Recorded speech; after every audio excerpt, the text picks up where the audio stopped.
வணக்கங்க. கரூர் சம்பவத்தில விஜய் ஆழ்ந்த இரங்கல் சொல்லிட்டாரு. ஆளும் கட்சியும், எதிர்க்கட்சியும் இதுதான் சந்தர்ப்பம்னு அனுதாபம் சொல்ல ஓடி வந்துட்டாங்க. டிசம்பர்ல சென்னை மக்கள் மழையில நீந்துட்டு இருந்தாலும், பாதிக்கப்பட்ட மக்களுக்கு போட்ட மட்டும் அனுப்பிட்டு எட்டி பார்க்காத ஆளு, நைட்டு 1 மணிக்கு கரூருக்கு ஓடி வந்துட்டாரு. மத்த அரசியல் கட்சியில இருக்கவங்கலாம் இதுதான் சான்ஸ்ன்னு தன்ன நல்லவங்களா காட்டிக்கிறாங்க. இதில முக்கியமான தப்பு யார் மேலன்னு யோசிச்சு பாருங்க. நம்ம மக்கள் மேல தாங்க. எதுக்கு இவங்களுக்கெல்லாம் இவ்ளோ இம்பார்ட்டன்ஸ் தரணும்? நம்மள மாரி இவங்களும் மனுஷங்க தான். காசுக்காக நடிக்கிறாங்க அவ்வளோதான். இவங்கள பார்க்குறதுக்கு எதுக்காக இவ்ளோ ஆர்வம் காட்டணும்? அதுவும் இந்த குழந்தைகளெல்லாம் தூக்கிட்டு போயிருக்காங்க பார்த்தீங்களா? அவங்களலாம் நெனச்சா அவ்ளோ ஆத்திரம் வருது. இப்ப பாதிக்கப்பட்டு இழப்பு யாருக்கு? குடும்ப நபர்களுக்கு தான். சில வாரத்தில என்ன பண்ணுவாங்க? சில லட்சம் குடுத்து இந்த விஷயத்த அப்படியே மறைக்கப்பட்டுரும். பட் நம்ம நாட்டு அரசியல் சிஸ்டம் அப்படிங்கிறதே குப்ப தாங்க.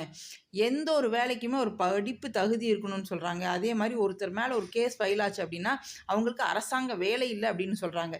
பட் நம்ம நாட்டு அரசியல்வாதிகளுக்கு படிப்பு கூட விடுங்க. அவங்க மேல எத்தன கேஸ் இருந்தாலுமே சரி, ஒண்ணும் பிரச்சனை கிடையாது. அவங்க நம்ம நாட்ட ஆளலாம். அப்ப அவங்க எப்படி இருக்கும் நம்ம சிஸ்டம்?